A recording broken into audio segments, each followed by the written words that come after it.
तो चलिए दोस्तों, आज का वीडियो स्टार्ट करते हैं। वीडियो स्टार्ट करने से पहले आपको बता देता हूं कि 80 क्वेश्चन तक अब तक अपन ने पिछले वीडियो के अंतर्गत बात कर चुके थे। इस वीडियो के अंतर्गत अपन क्वेश्चन नंबर 81 से आगे बात करने वाले हैं और ये सारे के सारे क्वेश्चन अपने आरबीएससी की जो और एनसीईआरटी की जो किताबें चलती है 6 से 12 तक की, उनके जो चैप्टरों के लास्ट में वस्तुनिष्ठ प्रश्न होते हैं उन सभी का सोल्यूशन करा रहा हूँ। एक भी क्वेश्चन अपने मन से नहीं बनाया है। और अब आपने को प्रमाण के रूप में बता देता हूँ कि जो सीईटी ग्रेजुएशन का पेपर हुआ था इस साल का, उसके अंतर्गत एक भी क्वेश्चन राजस्थान जीके का इन वस्तुनिष्ठ प्रश्नों में से बाहर नहीं गया है। ठीक है, 30 से 40 क्वेश्चन हर शिफ्ट में क्वेश्चन आए थे, उसमें से एक भी क्वेश्चन इससे बाहर नहीं गया। ठीक है, तो वीडियो बहुत ज़्यादा इंपॉर्टेंट होने वाला है। अगर पिछले क्वेश्चन आपने नहीं किए तो कर लेना, पहले इस वीडियो को देख के जाओ। आराम से 360 एक्सप्लेनेशन करने वाला हूं, तो बिना किसी देरी के आज का वीडियो स्टार्ट करते हैं क्वेश्चन नंबर 81 के साथ में। ठीक है, तो क्वेश्चन नंबर 81 क्या कह रहा है, नागौर जिले से संबंधित नदी कौन सी है। तो नागौर जिले में कौन सी नदी बहती है। देखो ऑप्शन से कभी क्वेश्चन करना सीखा करो। माही नदी कहाँ से बहती है, तो ये अपने को जैसे राजस्थान का मैप हो गया, तो माही नदी आती है यहाँ से बांसवाड़ा, डूंगरपुर, उदयपुर। ठीक है, यहाँ से ऐसे करके चली जाती है वापस। ठीक है, और ये कर्कनेका को काटने वाली एकमात्र नदी है विश्व में। ठीक है, इसके अलावा बनास नदी की बात करें तो ये राजसमंद से बहती हुई ऐसे चली जाती है। ठीक है, इसके अलावा बनास नदी की बात करें तो ये भी नहीं बहती नागौर से। जाखम नदी की बात करें तो जाखम नदी माही नदी की एक सहायक नदी है। ठीक है, तो ये भी नहीं बहती। तो कुल मिलाकर के नागौर जिले से केवल और केवल एक अरसो नदी बहती है। ठीक है, तो ऑप्शन से एग्जाम में क्वेश्चन कई बार सोल्व हो जाता है आसानी से। ठीक है, इसके बाद में क्वेश्चन नंबर 82 बताता हूँ। राजस्थान में बास्केटबॉल की शुरुआत कब हुई थी। देखो बास्केटबॉल की शुरुआत हुई थी 1948 से। तो सबसे पहले तो बास्केटबॉल ही क्यों पूछा इसने, क्योंकि ये हमारा राजकीय खेल है। ठीक है, राजस्थान का राजकीय खेल कौन सा है, तो वो बास्केटबॉल है। कौन सा है, बास्केटबॉल है। ठीक है, और इसकी शुरुआत कब से हुई थी, 1948 से स्टार्ट हुआ था। ठीक है, 1948 से स्टार्ट हुआ था, ये भी याद कर लेना। अच्छा क्वेश्चन है, ज़्यादा अगर जनता बाहर हो जाएगी। इसके बाद में क्वेश्चन नंबर 83 की बात करते हैं अपन। क्वेश्चन नंबर 83 क्या कहता है, राजस्थान की सबसे कम सीमा किस राज्य की सीमा से लगती है। तो अब आपको सबको पता होगा, ये जैसे राजस्थान का मैप हो गया। ठीक है, इसमें यहाँ तक तो आता है पंजाब, यहाँ से आ जाता है हरियाणा, और यहाँ से यहाँ तक आ जाता है यूपी, और इधर आ जाता है एमपी, और इधर जाता है गुजरात। ठीक है, सबसे कम सीमा बनाता है ये कौन सा, पंजाब। मात्र 89 किलोमीटर का, मात्र 89 किलोमीटर की सीमा बनाता है कौन, पंजाब। और सबसे ज़्यादा कौन सा बनाता है, मध्य प्रदेश बनाता है। कितनी बनाता है ये आप मुझे कमेंट करके बताओगे। ठीक है, तो राजस्थान से सबसे ज़्यादा कौन सा राज्य सीमा बनाता है, तो मध्य प्रदेश बनाता है। कितनी, 1600 किलोमीटर की। कितनी बनाता है, 1600 किलोमीटर की। और न्यूनतम कौन सा बनाता है, तो पंजाब बनाता है। ठीक है, न्यूनतम सबसे कम सीमा कौन बनाता है, पंजाब बनाता है। कितने किलोमीटर की, मात्र 89 किलोमीटर की। कितनी, 89 किलोमीटर की। ठीक है, इतना याद हो गया। इसके बाद में आगे बढ़ते हैं क्वेश्चन नंबर 84 की ओर। क्वेश्चन नंबर 84 है, जोधपुर नगर का संस्थापक कौन था, तो राव जोधा था। राव जोधा ने जोधपुर शहर को बसाया था। और इसके अलावा आपको यह भी याद रखना है कि राव जोधा ने जोधपुर शहर बसाया था, उसके साथ में मेहरानगढ़ दुर्ग को भी बनवाया था। ठीक है, तो मेहरानगढ़ दुर्ग का निर्माण भी किसने करवाया था, राव जोधा ने करवाया था। और मेहरानगढ़ इसलिए इंपॉर्टेंट है, 2013 में जब यूनेस्को के पास अपने राजस्थान की 7 दुर्गों की सूची भेजी गई थी शामिल करने के लिए, उसमें एक मेहरानगढ़ भी शामिल था, लेकिन इन 7 में से 6 को शामिल कर लिया गया था और इस मेहरानगढ़ को शामिल नहीं किया गया था। ठीक है, तो ये इसलिए भी इंपॉर्टेंट क्वेश्चन बन जाता है। इसके बाद में आगे बढ़ते हैं क्वेश्चन नंबर 85 की ओर। नवलखा सागर झील किस जिले में स्थित है, या बोल सकता है कि नवलखा झील कौन से जिले में स्थित है, तो ये बूंदी में है। ठीक है, नवलखा झील, ये बहुत इंपॉर्टेंट क्वेश्चन है, एग्जाम में पूछ सकता है। ठीक है, तो नवलखा झील कहाँ पर है, बूंदी में। नवलखा झील कहाँ पर है, बूंदी में। ढंग से याद करके जाना, नवलखा झील कहाँ पर है, बूंदी में। इसके बाद में आगे बढ़ते हैं अपन क्वेश्चन नंबर 86 की ओर। राजस्थान में लिम्बाराम प्रसिद्ध है। देखो लिम्बाराम उस टाइम पे करंट अफेयर के हिसाब से बहुत ज़्यादा इंपॉर्टेंट थे, तो इनका खेल पूछा जा रहा था, तीरंदाजी के लिए प्रसिद्ध है। अपने को करंट अफेयर्स के लिए पेरिस ओलंपिक और पेरिस पैरा ओलंपिक, इन दोनों को याद करके जाना है। जिसमें पेरिस में तो कोई राजस्थान के खिलाड़ी नहीं था, लेकिन पैरा ओलंपिक में 2-4 खिलाड़ी अपने राजस्थान के थे, तो उनके बारे में ढंग से, उनके खेल, उनने किस में भाग लिया, कौन सा मेडल जीता, उन सब के बारे में आपको ढंग से याद करके जाना है। इसके बाद में क्वेश्चन नंबर 87 क्या कहता है, निम्न में से राजस्थान के किस जिले में दशहरा मेला लगता है। यानी कुल मिलाकर ये पूछ रहा है कि दशहरा कहाँ का प्रसिद्ध है, तो दशहरा कोटा का प्रसिद्ध है। कहाँ का प्रसिद्ध है, कोटा का प्रसिद्ध है।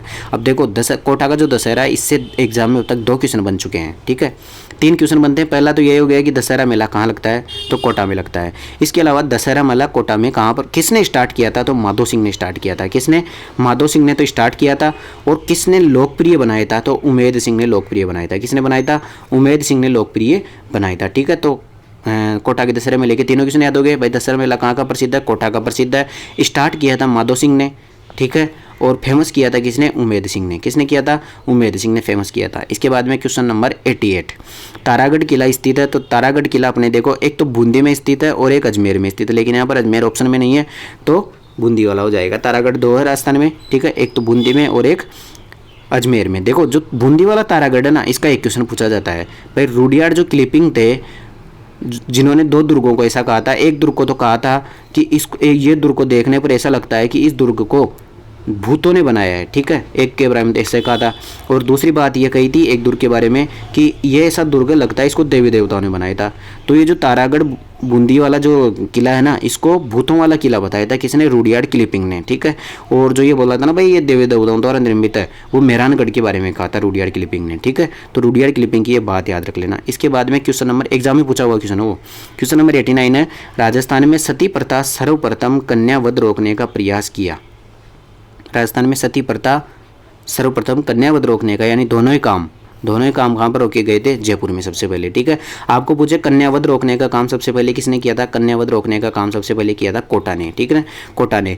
और सती प्रथा के बारे में देखो एग्जाम में क्वेश्चन पूछा जाता है कि सती प्रथा पर बैन लगाने में किसकी सबसे ज़्यादा भागीदारी थी, तो राजा राम मोहन राय की। किसकी थी, राजा राम मोहन राय की। और किसने बैन लगाया था, कौन सा ऐसा गवर्नर जनरल था, तो बेटिंग था। कौन सा था, बेटिंग ने, लॉर्ड बेटिंग ने सती प्रथा पर बैन लगाया था, ठीक है। इतना याद हो गया। इसके बाद में आगे बढ़ते हैं अपन क्वेश्चन नंबर 90 की ओर। क्वेश्चन नंबर 90 क्या कहता है, देखो इंदिरा गांधी नहर का प्रारंभ कब हुआ। इंदिरा गांधी का नहर का प्रारंभ कब हुआ था, 31 मार्च 1958 को इंदिरा गांधी नहर का प्रारंभ हुआ था, ठीक है, 31 मार्च 1958। देखो कंफ्यूज कर सकता है डेट, थोड़ा सा ढंग से याद करके जाना।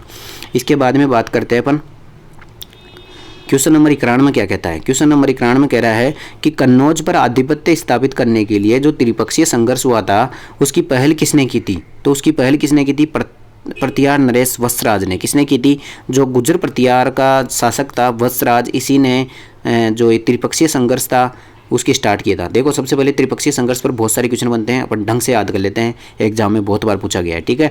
तो सबसे पहले तो त्रिपक्षीय संघर्ष किस किस के बीच में हुआ था, तो एक तो हुआ था गुर्जर प्रतियारों के बीच में, एक हुआ था पाल वंश के बीच में, और एक हुआ था राष्ट्रकूट वंश के बीच में, ठीक है। तो गुर्जर प्रतियार, पाल वंश और राष्ट्रकूट वंश के बीच में त्रिपक्षीय संघर्ष हुआ था, ठीक है। 3 पक्ष हो गया ना, इसलिए त्रिपक्षीय संघर्ष हुआ था। दूसरा क्वेश्चन बनता है कि जो त्रिपक्षीय संघर्ष हुआ था वो किस चीज के लिए हुआ था, तो ये कन्नौज पर अधिकार करने के लिए हुआ था। कन्नौज पर अधिकार करने के लिए त्रिपक्षीय संघर्ष स्टार्ट हुआ था। और सबसे पहले कन्नौज पर अधिकार करने की कोशिश की थी वत्सराज ने, गुर्जर प्रतियार के वत्सराज ने स्टार्ट करने की कोशिश की थी। इस कारण से फिर पाल वंश और राष्ट्रकूट वंश के जो शासक थे वो इसके साथ में संघर्ष करते हैं, इस कारण से त्रिपक्षीय संघर्ष स्टार्ट हुआ था, ठीक है। इतना हो गया। इसके बाद में त्रिपक्षीय संघर्ष के 6 चरण चले थे, उन ढंग से याद कर लेना कौन कौन से चरण में किस किसने भाग लिया था, ठीक है। इसके बाद में आगे बढ़ते हैं क्वेश्चन नंबर 92 की ओर। राजस्थान की सबसे बड़ी कृत्रिम झील कौन सी है, तो जयसमंद झील सबसे बड़ी कृत्रिम झील है, और ये एक मीठे पानी की झील है। कौन सी पानी की झील है, मीठे पानी की झील है। और कहाँ पर है, ये उदयपुर में है। कहाँ पर है, उदयपुर में। तो राजस्थान की सबसे बड़ी मीठे पानी की झील या फिर बोल सकते हैं अपन कृत्रिम झील कौन सी है, तो जयसमंद है, ठीक है, उदयपुर में स्थित है। इसके बाद में आगे बढ़ते हैं क्वेश्चन नंबर 93। शाकंभरी के चौहान राज्य का संस्थापक कौन था, तो जो शाकंभरी यानी कि सांबर के जो चौहान थे उनका जो वास्तविक संस्थापक था वो था वासुदेव चौहान। कौन था, वासुदेव चौहान। तो क्वेश्चन पूछ सकता है कि शाकंभरी जो सांबर का जो कस्बा बसाया था वो भी वासुदेव चौहान ने बसाया था, और इसके संस्थापक भी कौन थे, वासुदेव चौहान थे। इसके बाद में आगे बढ़ते हैं पर क्वेश्चन नंबर 94।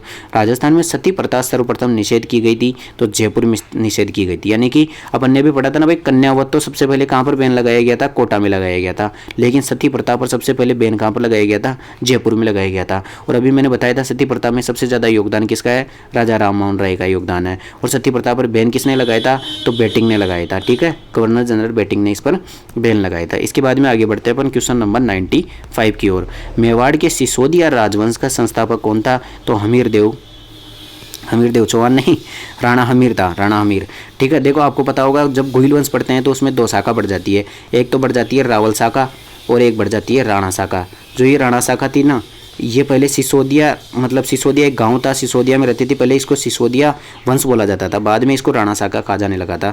तो ये जो राणा शाखा या सिसोदिया राजवंश था, इसका पहला शासक था हमीर। कौन सा था, राणा हमीर, ठीक है। हमीर देव चौहान मत कर देना, राणा हमीर ओनली, इतना से याद कर लेना।